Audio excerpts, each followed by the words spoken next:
옥중 공천하고 물음표가 찍혀 있죠. 아, 이거 누가 봐도 이재명 대표 혹시 구속되면 어떻게 되는 건가 이 얘기를 하는 것 같습니다, 지금요. 오늘 그렇지 않아도 이재명 대표 영장 심사 받는 날짜가 나왔어요. 내용이 나왔는데 26일입니다. 26일이면 그날 민주당이 또 새 원내대표 뽑는 날 아니었습니까? 같은 날이네요. 영장 실질 심사가 잡혔는데 뭐 판사 이름까지 공개가 됐죠, 지금요? 과거에 어떤 뭐 있었다는 것까지.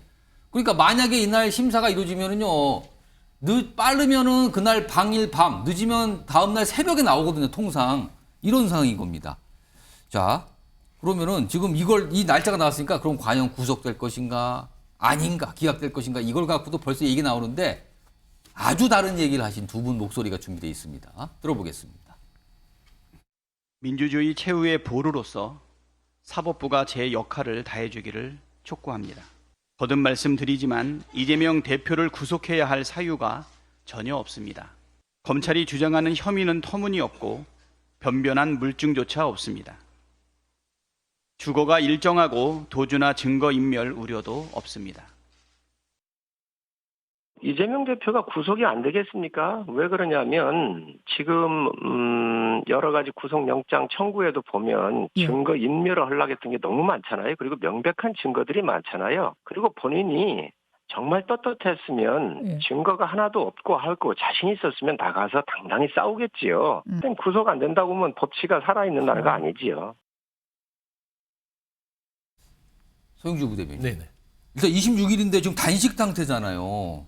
근데 이거 심사 연기를 그러니까 26일 말고 그럼 더 연기하면 아마 추석 연휴 이후로 이렇게 연기 요청을 할 걸로 보십니까? 고민은 하고 있습니다. 그러니까 이게 뭐 평상의 몸이라면 굳이 그럴 이유가 없지요. 예. 근데 단식이 지금 20일 넘어가서 물론 병원에서 수액을 맞으면서 하고 버티고는 있지만 그 몸 상태가 뭐 일단은 심사를 받으면 그게 한두 시간 안에 끝나는 것도 아니고요. 그리고 단식을 하고 있는 상태에서 출석을 해서 심사를 받을 수는 있습니까? 할 수는 있죠. 뭐 휠체어라도 타고 가서 할 수는 있는 여러 가지 방법들은 있습니다. 체력적으로 될까요, 지금 그게? 그러니까 일단은 좀 고민은 하고 있습니다. 그래서 일단은 원칙은 가서 받는 것으로 일단 받는 것으로는 하는데. 그렇죠. 받는 것으로 고민을 하는데 일단은 상황 자체가 건강한 몸 상태라면 무조건 가는 것이고요. 상태 자체는 좀 뭐 병원이랑 좀 얘기를 해보는 것들로 지금 논의하고 있다고 말씀을 드립니다. 그러면은 지금대로라면 단식을 유지하는 상태에서 영장 심사를 받으러 가다 일단 이거군요, 지금 상태로는. 지금 이제 오늘 뭐 당무위에서 요청을 했죠. 예, 중단한 요청을 했는데. 요청을 했기 때문에 그 결정이 뭐 오늘 내일 될 것 같고요.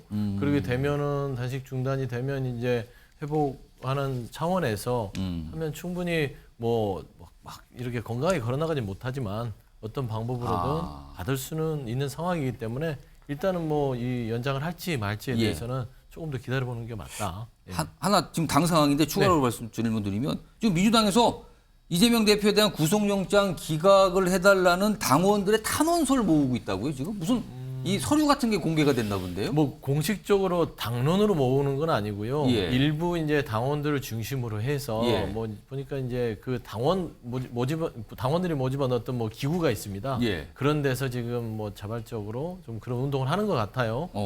탄원서를 엄청 많이 모아서 하는데. 이게 그러면 법원에 제출하는 겁니까? 그렇죠. 이제 법원에 이제 탄원서를 제출해서 판사가 이제 뭐 이제 참고하게끔 하는 것인데. 참고입니까? 아니면 부담을 느끼라는 겁니까? 그건 뭐 부담을 느낀다면 부담이 되는 것이고요. 예. 참고하면 참고를 하는 것인데 기본적으로 뭐 지지자들이 할 수 있는 무슨 일이든 한다는 차원에서는 예. 그게 뭐 많든 적든 그게 뭐 과하든 아니든 간에 충분히 할 수 있는 일이다. 저는 그렇게 보고 있습니다. 뭐 당 이름을 내걸고 약간 탄원서 모읍시다. 그리고 뭐 각 지역별로 뭐 그 합시다. 뭐 월요일까지 제출합시다. 뭐 이런 얘기가 나오나 봐요, 지금. 그건 아니고요. 다른 그 지지자들이 예. 모아놓은 어떤 단체가 하나 있는데 거기에서 그런 운동을 하고 있는 거예요. 알겠습니다.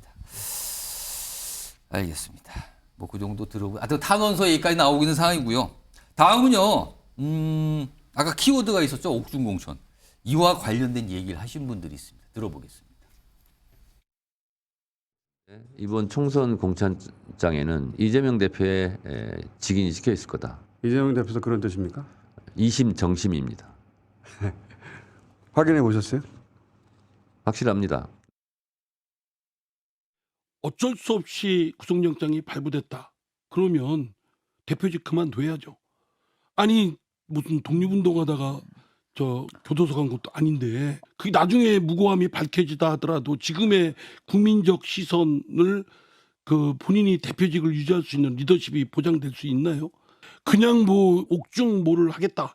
이거는 제가 볼 때는 그 진짜 강짜죠. 직인이 지킬 것이다. 총선 때 보시면 안다. 그리고 한 분은 무슨 독립운동하다 지금 어디 간 겁니까? 뭐 이렇게까지 비유를 하셨는데 조승현 부위원장. 네.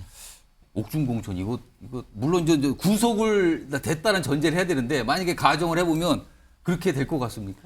일단 저는 구속이 되지 않을 거라고 예, 봅니다. 일단 그거는 알겠습니다. 구속영장이 기각될 거라고 보고 예. 이것은 어떻게 보면 레토릭인 거죠. 오. 어쨌든 이재명 대표가 당원들에 의해서 선출된 권력 아닙니까? 예. 그러니까 이 이재명 대표가 이제 당원들의 뜻을 대의하고 있는 것이고 당원들의 뜻에 따라서 총선이 치러져야 된다. 이런 표현을 이렇게 한 것이라고 보여지고요. 예. 뭐 옥중공천 하니까 막 정치가 좀 너무 희화화되는 느낌은 예. 있지만은 이것은 어쨌든 이재명 대표가 결백하고 앞으로의 우리 당을 잘 이끌어 달라 이런 의지의 표현이라고 저는 생각합니다. 다음은요. 아까 등장했던 정성우 의원이 말씀하신 게 있는데 시차가 좀 있어요. 한 달 정도 시차가 있는데 뭐가 좀 살짝 바뀝니다. 들어보겠습니다.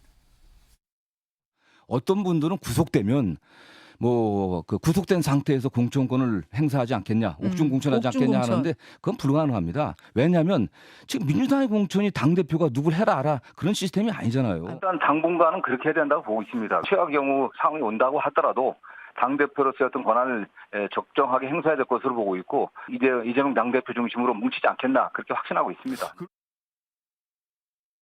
예. 말이 달라진 거 아닙니까? 말이 많이 달라졌죠. 이 우리가 좀 상황이 달라졌다는 건가요? 착각하는 게 있는데요. 옥중공천 저 정도까지 이야기 나오게 되면은 이 당의 명운을 사실상 걸고 있다 이렇게 봐야 되죠. 그런데 우리가 엄밀하고 우리가 정확하게 봐야 될 부분은 이 지금 사법 리스크는 이재명 대표의 개인적인 비리 의혹이었습니다. 당하고는 그렇죠. 관계가 없습니다. 네, 그렇습니다. 그런데 그 부분을 차치하고 옥중공천을 한다.